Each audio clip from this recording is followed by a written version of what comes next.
Поставь лайк. Поставь лайк. Подпишись. Поставь лайк. Подпишись.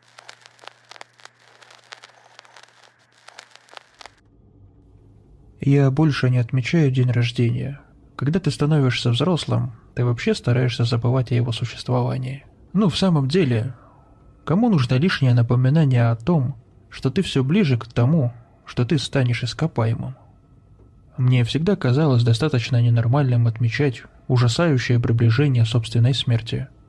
Поэтому то, что дата моего рождения выпадала на государственный карантин – подарок свыше. Моя мама все время отправляла мне подарок. Ей всегда удавалось меня разыграть, и она бы перехитрила самого дьявола, лишь бы увидеть мою улыбку. Я не знаю, как ей удалось, но этим утром, когда я выпустил своего кота Дэйва на улицу, я чуть не споткнулся об это. Анонимная посылка коричневого цвета просто лежала посреди моей квартиры. Как, черт побери, ей удалось это провернуть? Я хихикнул про себя, пытаясь разобрать каракули на упаковке посылки. Это очевидно ее почерк. Я бы узнал его везде, самый кривой на свете. Как будто кто-то схватил ворону и обокнул ее клювом в чернила, а потом пустил ее клевать бумагу. Для Джеффи, с любовью, мама. Я прикрикнул на Дэйва, чтобы тот делал свои дела, но он не собирался торопиться, так что я просто закрыл дверь и забрал посылку, положив ее на кухонный стол. Моя мама офигенный шутник, так что я осмотрел каждый сантиметр посылки, взвесил ее и аккуратно потряс перед тем, как открыть. В недоумевании я почесал голову. Не густо, просто DVD-диск. Даже записи нет. Мама так себе обращалась с техникой, так что сама мысль о том, что она могла записать DVD, была достаточно абсурдной. У нее вообще есть компьютер? Может быть, ей помог папа или брат? Думаю, есть варианты, как она могла бы это провернуть. Так что я пожал плечами и вставил диск в ноутбук. Ноутбук издал какой-то невнятный механический шум. Казалось, несколько минут. Наконец открылось одно единственное видео под названием «Видео Джеффи 8690». В отражении экрана я заметил, что растроганно улыбался. Я не знал, что уже тогда у нас была видеокамера, так что это был очень продуманный сюрприз. Не очень-то похоже на мою маму, но я все еще ожидал какой-нибудь розыгрыш. Может быть, видео сменится на клип «Never Gonna Give You Up» или что-то подобное. Однако, к моему удивлению, это и вправду оказалась подборка семейного видео из 90-х, характерно низкого разрешения, жутко зернистая, с отвратительным аудио и ужасной операторской работой. Правда, мне показалось, что они были организованы не в правильном порядке. Они начинались с видео, где мне 4, и шли к видео, где я был моложе и моложе. Это как раз подтверждало, что их смонтировала мама, не особо разбирающаяся в технике. Где-то через полчаса я наслаждался каждой секундой путешествия во времени через трясущуюся камеру, оживляя в своей памяти моменты, о которых я совсем забыл, и смеясь над тем, как все тогда нелепо выглядели, и поражался тому, что я все еще жив. Я был очень глупым ребенком, всегда спотыкался или врезался во что-нибудь. Я скинул маме фотографию, как я смакую старинные видео с бутылкой вина с надписью «Спасибо за видео, мама, лучший подарок в мире». Но дальше становилось все страннее. Я как раз досмотрел записи лета 87-го, когда мы, видимо, отдыхали в морском коттедже моего деда. Тогда мне было всего 2 года, а моему брату Джастину должно было быть 5. Это были прекрасные воспоминания, так как сейчас я абсолютно забыл эту поездку, и я с нетерпением хотел увидеть видео с самого первого года жизни. Я никогда не видел даже фотографий того времени. Мама говорила, что они как-то потерялись при переезде лет 10 назад, но она так их и не нашла. Судя по дате в левом нижнем углу, это было лето 86-го. Трясущаяся камера, которую скорее всего держал папа, была направлена на высокий белый забор. По другую сторону забора сидела семья из 3 человек. Муж, жена и младенец. Я их не узнал, но думаю, что это были наши соседи. Мы переезжали каждые пару лет, когда я был маленьким. Что-то там по маминой работе, так что это казалось логичным. Пока камера опускалась на землю, повернув объективом в траву, на фоне кто-то едва слышно говорил шепотом.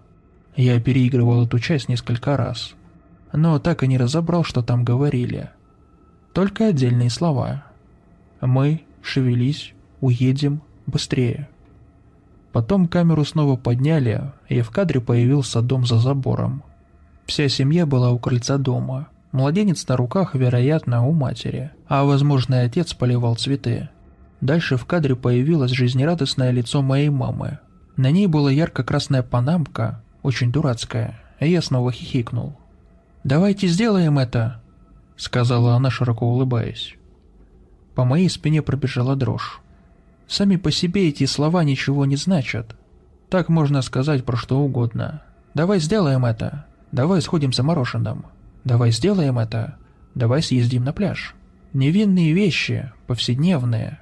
Но то, как она это сказала, выражение ее лица, я сразу понял, что что-то не так. Спустя секунду камера начала трястись еще сильнее и словно побежала во двор к той семье. Оператор, наверное, мой папа, остановился у ворот, сфокусируя камеру на лице женщины. Она выглядела удивленной, даже испуганной.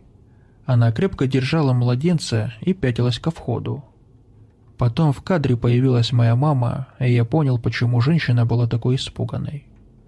Мне пришлось перемотать этот момент несколько раз, потому что я не мог в это поверить. Не мог поверить, что это была она.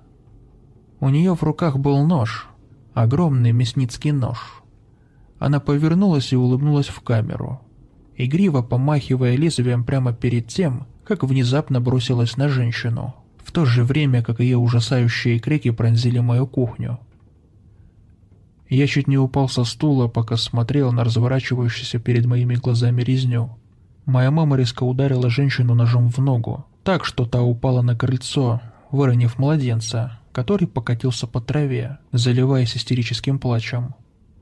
Предполагаемый отец внезапно осознал, что происходит, и с широко раскрытыми от ужаса глазами бросился на помощь к женщине, что-то крича, но получил ножом в шею от моей мамы, как только приблизился к ней на достаточное расстояние. Следующие несколько минут в кадре была моя мама, которая снова и снова била их ножом, пока эти истерзанные куски плоти не перестали походить на людей. Вся в крови мама повернулась к камере, маниакально смеясь.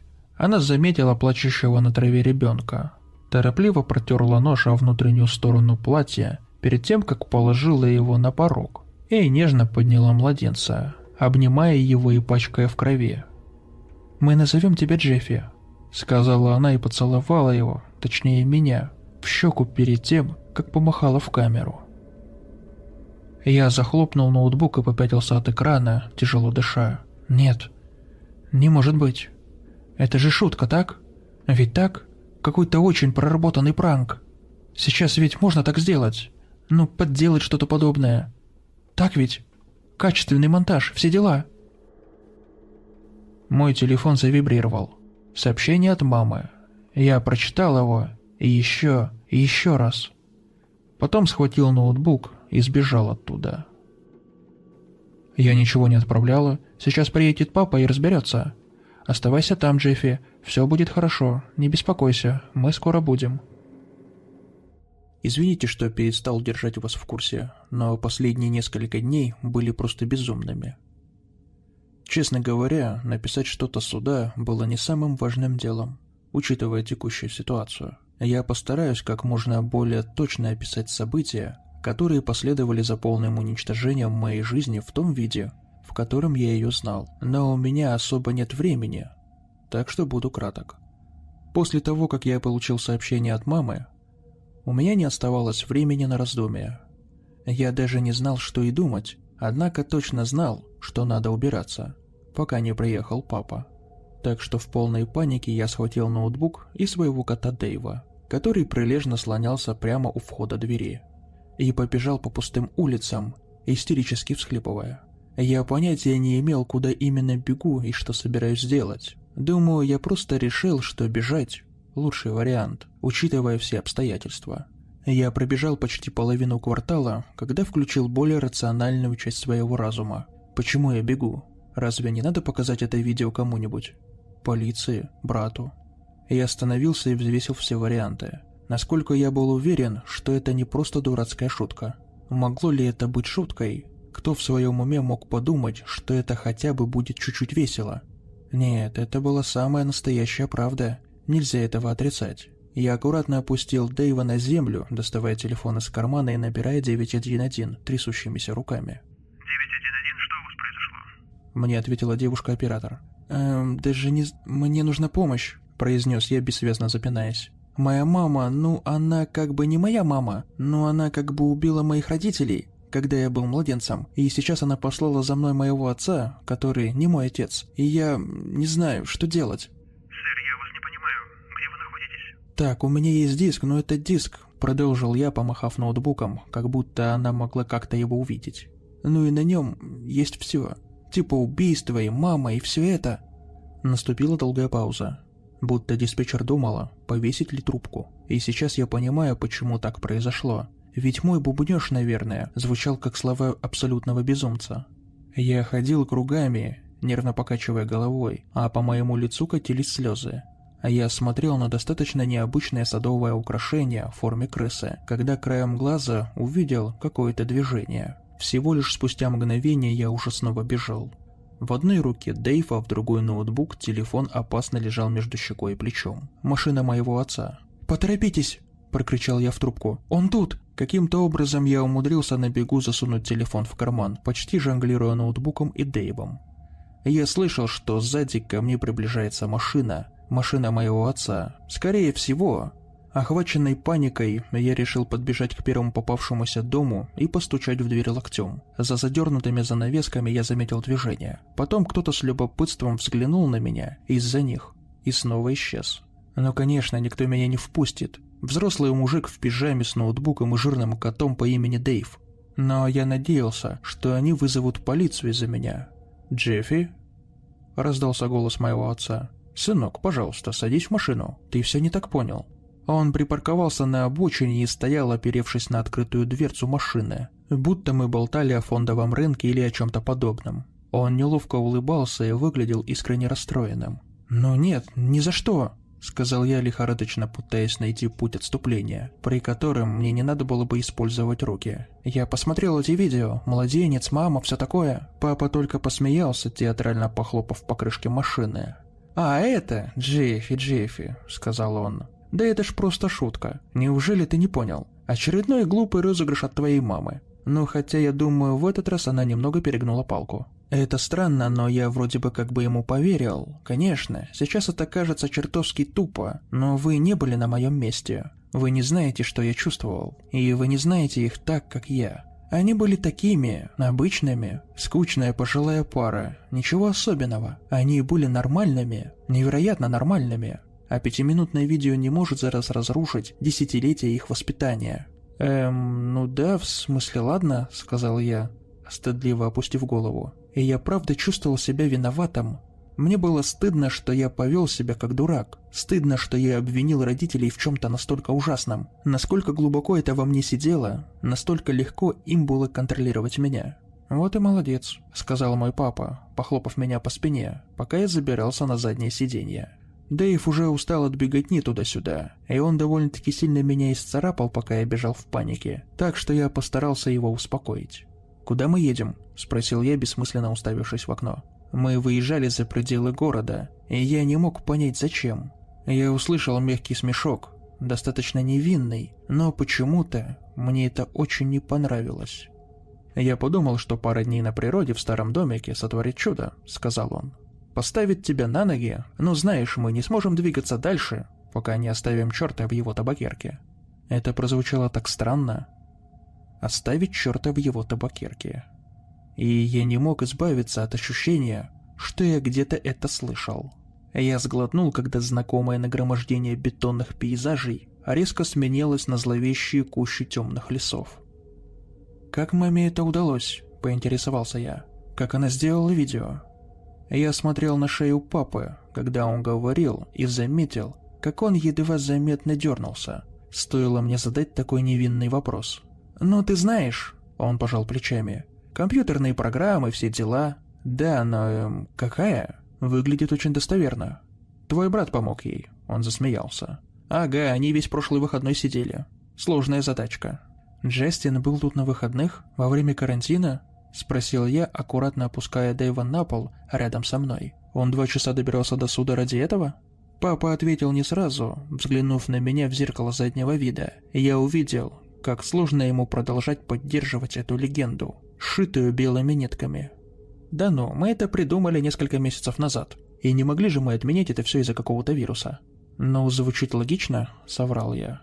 Он вздохнул с облегчением, и я заметил, что он слегка улыбается. А вот дальнейшее я не особо продумал. Это можно было назвать импульсивным решением, ошибочно сработавший инстинкт самосохранения, смешанный с яростью и страхом. Я могу точно сказать, что этого он не ожидал. Я обхватил его шею рукой и сжал настолько, сколько хватило у меня сил, упустив только один момент. Он вел машину, причем на очень высокой скорости. Если вы когда-нибудь попадали в аварию, особенно в такую, в которой машина вроде бы подкидывает воздух, вы, наверное, ощущали нечто вроде спокойствия, охватившего вас в момент, когда вы осознаете, что смерти не избежать. Вы знаете, что уже ничего с этим не поделать, и что скоро вы ощутите летальные последствия жесткого столкновения. Так что вы просто, образно говоря, отталкиваетесь назад и готовитесь к неотвратимому. Но иногда у вас получается. И когда вы выбираетесь из горящих обломков, держа ноутбук и Дэйва в руках, оставляя смертельно раненое, бессознательное тело своего лежащего отца-убийцы, чтобы он сгорел заживо. И это нормально, это даже здорово. Я бы сказал, просто смиритесь. На мили вокруг ничего не было. Я находился в ужасном состоянии. Я неуверенно поплелся в темный лес, не особо понимая, что делать и куда идти.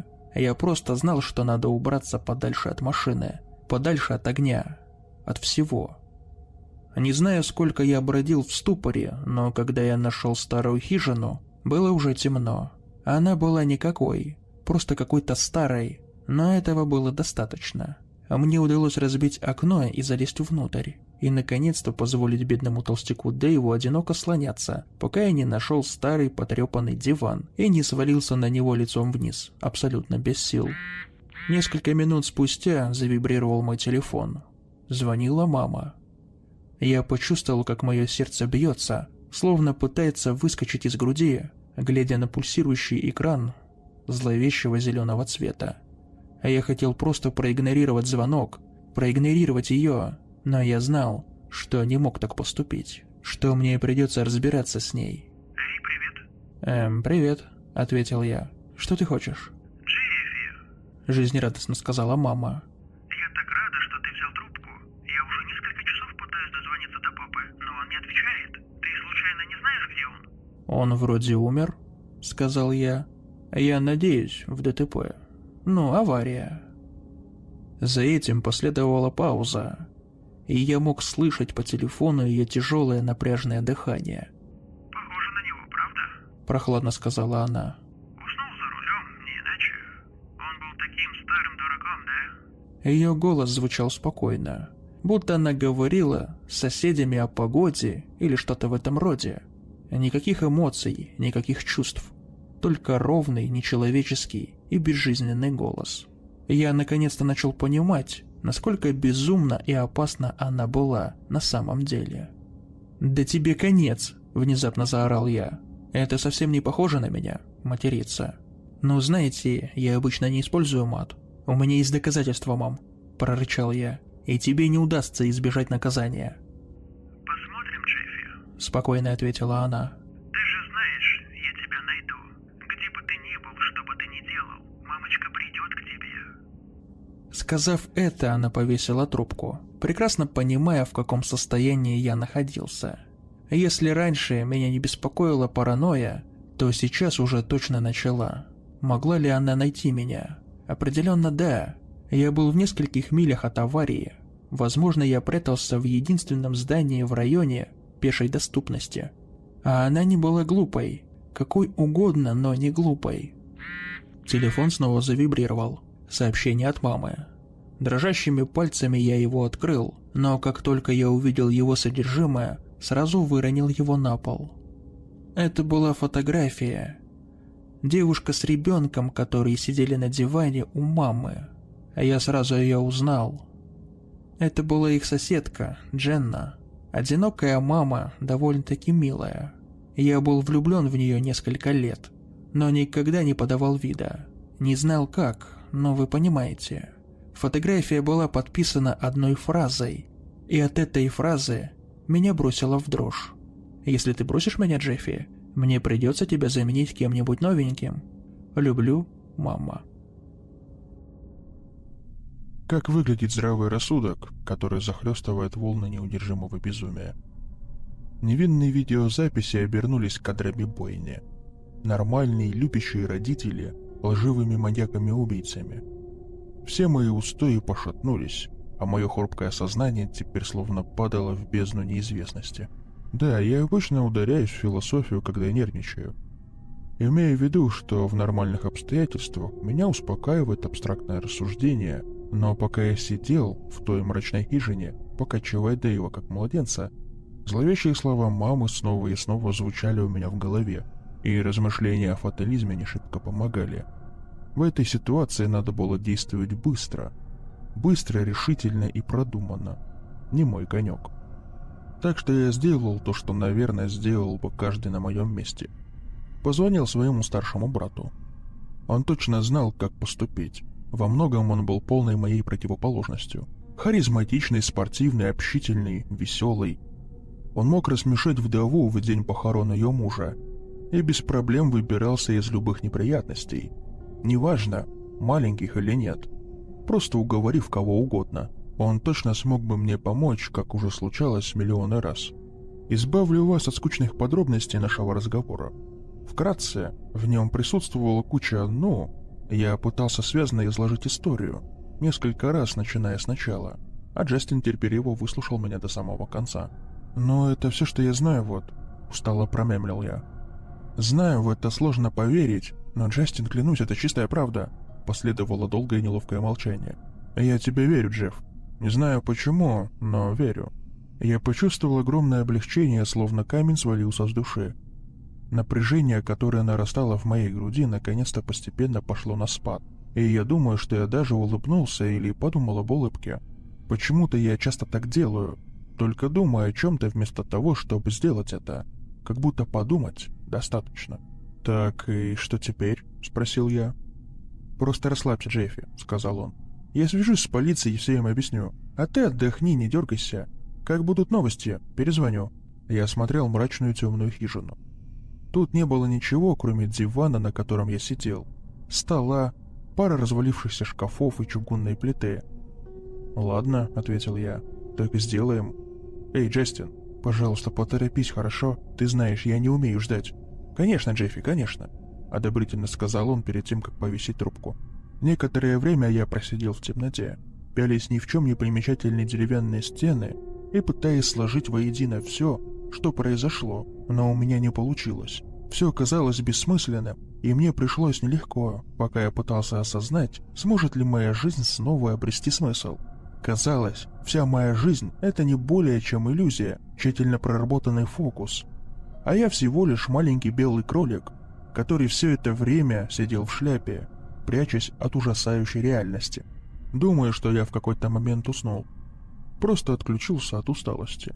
Не уверен, что спал без сновидений, потому что помню, как плавал в реках крови. Но мне не хотелось в это углубляться. Это совсем не поможет успокоиться или прийти в себя. Проснулся я весь в поту, дрожа и со смутным ощущением, что мой телефон вибрировал. Я проспал примерно 12 часов, но мне казалось, что прошла всего лишь минута. Пока я пытался встать, яркие лучи солнца слепили меня. Все мое тело болело, будто я попал в автомобильную катастрофу. И у меня ушло мгновение или два на то, чтобы осознать, что именно так все и произошло. Джастин?» — слабо сказал я. «Получилось? Я могу вернуться домой?» Он не отвечал. Тишина. Я подождал секунд 30, периодически проверяя, идет ли звонок. «Джастин?» — переспросил я. «Джеффи», — сказал он дрожащим голосом. «Оставайся на месте, ладно? Никуда не уходи. Слышишь меня? Помощь уже в пути, хорошо?» произнес я в смятении. «Я не понимаю. Они нашли папу, а маму? Она уже, в тюрьме?» Дэйв нежился на солнышке рядом с диваном, и я аккуратно поднял его одной рукой. Он был моим помощником. Я всегда успокаивался, держа его на руках. «Они, блядь!» – прошептал Джастин. Его голос ломался, будто он плакал или пытался не заплакать. Я начал нервничать еще сильнее. Джастин никогда не плакал. «Они нашли Дженну. У мамы и папы...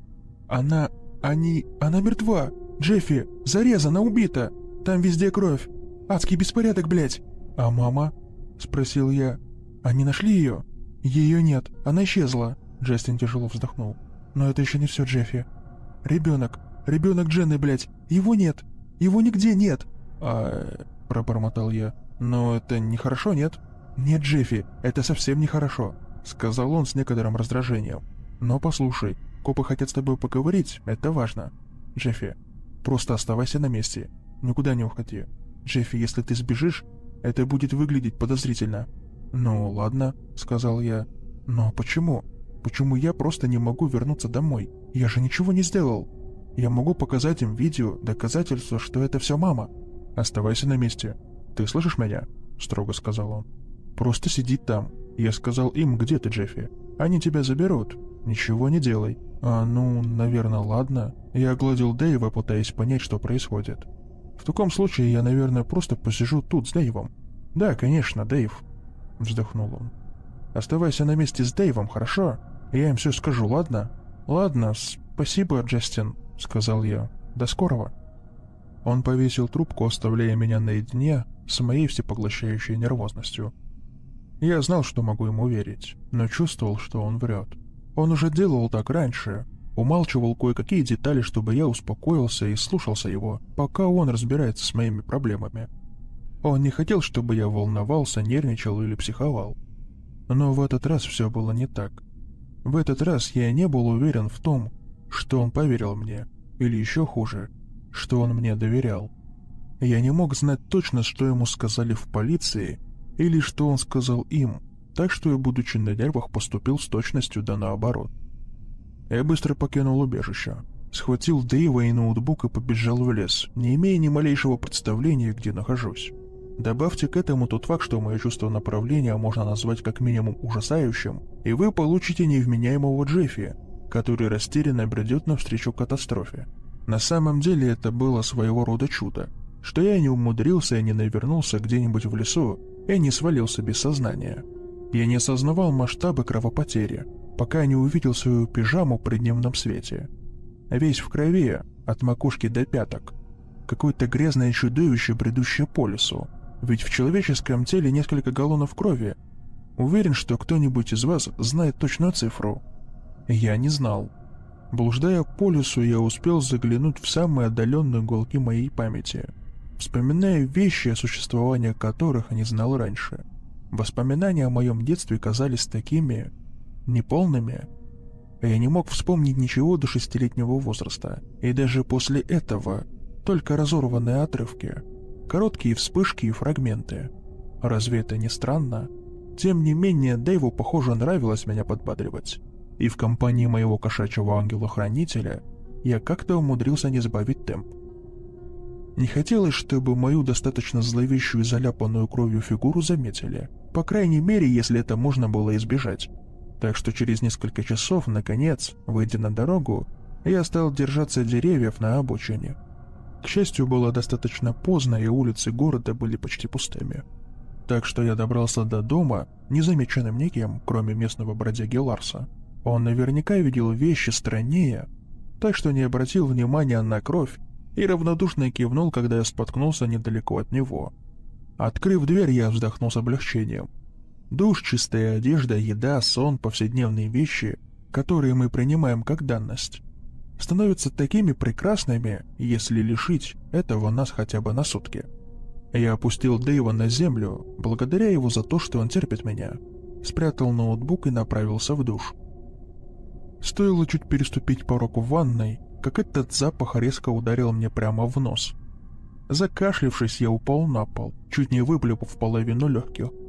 Целая волна воспоминаний накрыла меня, пока я лежал, скорчившись и пытаясь вдохнуть. Но все они казались такими фальшивыми, будто все это произошло с кем-то другим. Фрагменты, полные криков, крови и смерти, слез, боли и мучений. С трудом я поднялся на ноги, сразу включив свет. Наконец-то, рассмотрев то, что находилось передо мной, я снова упал на пол. В ванной лежало оно. Когда-то оно было человеком, я уверен. Теперь это просто месиво. Конечности, органы, кишки — все это в целом океане крови и других жидкостей человеческого тела. Я попытался выползти оттуда, захлопнув дверь в ту же секунду, как пересек порог. Следующие 5 минут я просто лежал на полу, задыхаясь. В моей голове невыносимо четко висела одна и та же картина. Голова, лицо которое плавало поверх кучи гнилых останков, словно гротескная пародия на резиновую уточку, а лицо, которое я сразу же узнал, голова, которую я видел миллионы раз. Это была моя мама. Я нервно схватил телефон, зная, что мог позвонить только одному человеку. Сразу же заметил кучу непрочитанных сообщений и пропущенных звонков, все от Джастина. Думаю, я просто не замечал их раньше. Открыв сообщения и быстро прочитав их, я все больше приходил в ужас. «Ты еще там? Копы уже на подходе, не двигайся. Они уже снаружи, не шевелись, Джеффи, сиди там. Они внутри, не могут тебя найти, ты где? Оставайся на месте и позвони мне». «Ты где, говнюк? Я же сказал оставаться на месте». «Твою мать, Джеффи! Где ты, блядь?» «Я найду тебя, и тебе пиздец, Джеффи». Итак, все закончится моей смертью. Не в прямом смысле, конечно, и не фигурально. Наверное, с философской точки зрения. Как все дошло до этого? Как обычное видео могло привести к такому количеству насилия и смертей? Как оно могло разрушить мир, который я знал? Думаю, вы тут, чтобы узнать об этом. Джастин пытался дозвониться до меня, писал мне сообщения, но я не был в состоянии ему ответить. Не уверен, что вы это увидели, но мое психическое состояние можно описать как достаточно неустойчивое. В стрессовых ситуациях меня, как правило, полностью охватывает тревога, и я ничего не могу с этим поделать. Разве что гладить Дэйва. Соответственно, этим я и занимался примерно полчаса. Просто гладил его шелковистую шерстку, пачкая блестящий рыжий мех кровью. Я до сих пор не успел привести себя в порядок. Где я мог это сделать? Вся ванна была в остатках того, что осталось от моей мамы. И мне совсем не хотелось убираться. Сообщения от Джастина продолжали сыпаться, и в какой-то момент они стали приходить слишком часто, и я не мог дальше игнорировать их. Пролистав бесконечные угрозы и ругательства, набранные Капсом, я сосредоточился на последних 5, которые звучали более уравновешенно, но в то же время намного более угрожающе. «Джеффи, встретимся в хижине дедушки. Если хочешь увидеть мальчика живым, приходи. Ты же не хочешь, чтобы это снова случилось? Ты не хочешь снова испачкать руки в крови? Увидимся». Я многого не понимал и даже не хотел понимать. Я чувствовал эти воспоминания, запертые где-то в темных уголках моего сознания. Целое скопление воспоминаний, пытающихся вырваться наружу. Но я не мог выпустить их. Ни за что на свете. Ни за что я не собираюсь возвращаться туда. Комната с мягкими стенами. Затуманенный разум. Я уже много лет не бывал в той хижине. Наверное, в последний раз я там был даже до смерти деда. Но оно находилось достаточно далеко, а у меня не было ни сил, ни времени, чтобы добраться туда пешком. К счастью, сын моих соседей беспечно оставил старенький мопед прямо посреди улицы, а такую рухлядь можно запустить даже отверткой в 2 счета. Так что я ни секунды не сомневаясь спрятал Дэйва под куртку, и мы отправились в путь. Мы ехали, наверное, 3-4 часа, и мне, наверное, пришлось останавливаться 3 раза, чтобы заправить смехотворный маленький бензобак. Дэйв, как всегда, вел себя тихо, но когда мы свернули с главного шоссе и направились по ухабистой дороге, ключевой точке, где находилась старая хижина деда, он начал немного нервничать. Мне пришлось бросить мопед на полпути, так что я выпустил Дэйва прогуляться пешком вместе со мной последние пару миль. Хижина была пугающе уродливой, она всегда так выглядела. Дедушка всеми силами цеплялся за эту хижину после пары дел, связанных с федералами, из-за которых пару лет он был в бегах. Она находилась на самом краю, опасно близко к ключевой точке, а круглый обрыв футов 30 высотой был совсем недалеко от ветких перил балкона. Когда я увидел силуэт Джастина в окне, по моей спине пробежали мурашки. У меня не было плана, я не знал, чего ждать. Того Джастина, который я знал, больше не было. Вместо него жестокий психопат, которым руководили неведомые мне мотивы. Я подобрал с земли Дэйва и 3 раза постучал во входную дверь. «Джеффи», — с теплой улыбкой сказал Джастин, открыв дверь. «Я так рад, что ты приехал». Он выглядел взволнованным, но в остальном казался в порядке. Печка за его спиной излучала мягкое сияние, освещая потрепанную мебель и тусклые стены. Когда он позволил мне войти, я услышал приглушенный плач. «Это ребенок Дженны?» — сказал я. «Он самый», — Джастин ухмыльнулся. «Не волнуйся, он в порядке. Я накормил его молочной смесью, так что он доволен, как труп на похоронах. Проходи, Джеффи, присаживайся. Нам предстоит долгий разговор». Я медленно прошел в гостиную, нервно осматриваясь по сторонам. На самом деле почти ничего не изменилось. Это была все та же дыра. Стены по-прежнему были увешаны потрепанными звериными шкурами и поломанными рогами. Расположившись в дедушкином кресле-качалке, я устроил Дэйва у себя на коленях, лихорадочно пытаясь понять, где он держит ребенка. Джастин силой хлопнул меня по спине и сел на диван напротив меня. «Джеффи, Джеффи, Джеффи», — вздохнул он. «Как же мне с тобой поступить, Джеффи?» «Я даже не понимаю, зачем я здесь, Джастин», — сказал я, рассеянно оглядывая комнату. «Но, полагаю, ты мне вот-вот объяснишь». Он откинул голову и искренне рассмеялся. «Ну, конечно, Джеффи, конечно», — сказал он. «Ты знаешь, что я убил маму, я знаю, что ты убил папу. Мы теперь одинаковые, Джеффи. Если не учитывать матереубийство и отцовоубийство, мы были так близки, помнишь?» Я прекрасно помнил, Джастин всегда за мной присматривал и защищал меня. Наверное, именно поэтому происходящее было так сложно осознать. Я никогда не видел его с этой стороны, а я был уверен, что знаю его от и до. «Но ты ведь не помнишь, в чем дело, так?» Он наклонился ко мне, и его взгляд метался влево-вправо. «Почему мне надо было так себя вести с тобой?» «Что ты имеешь в виду?» – промямлил я. «Господи, я знал, что они над тобой поработали, но не понимал, насколько все плохо», – сказал он, закатив глаза. «Ты причина, по которой они остановились, понимаешь? Бедный Джеффи не справился с этим. Но их никогда не волновало, с чем справляюсь я. Да, они испортили меня, Джеффи, но им было абсолютно все равно». «Я не понимаю, как они тебя испортили. С чем я не мог справиться?» «Господи, все эти убийства, конечно!» Он засмеялся, хлопнув себя по бедру. «О да, они наслаждались своей порочностью. Чем ебанутее, тем лучше. Положить бедного Джеффи в ванну полной крови, заставить Джастина вырезать все органы и скормить его им жертвам по кусочкам.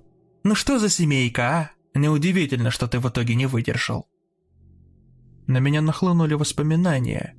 Крики, потоки крови, мягкая текстура сырой почки.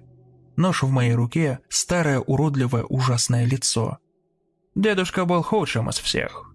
Честно говоря, я думал, что они были счастливы, когда ты прирезал его. Именно тогда они остановились. Тогда отправили тебя в то место. Я не помню.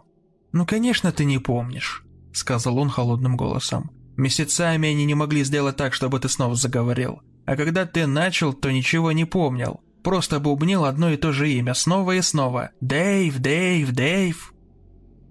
Я уставился на Дэйва. Он уставился на меня в ответ, продолжив мурлыкать. «Что ты хочешь этим сказать? Какой Дэйв? У меня был знакомым с таким именем, поэтому я сразу дал это имя коту?» «Нет никакого кота, Джеффи!» – заорал он. «Господи, подумай об этом. Сколько он у тебя живет? 30 лет? У тебя очень старый кот, братец». «Нет», – выдавил я из себя. «Ты ошибаешься, Джастин. Вот же он. Я его вижу, я его чувствую». «Боже, да мне похуй!» Джастин встал и спокойно пошел к кухонному шкафу. «Возись со своим воображаемым другом. Вообще поебать».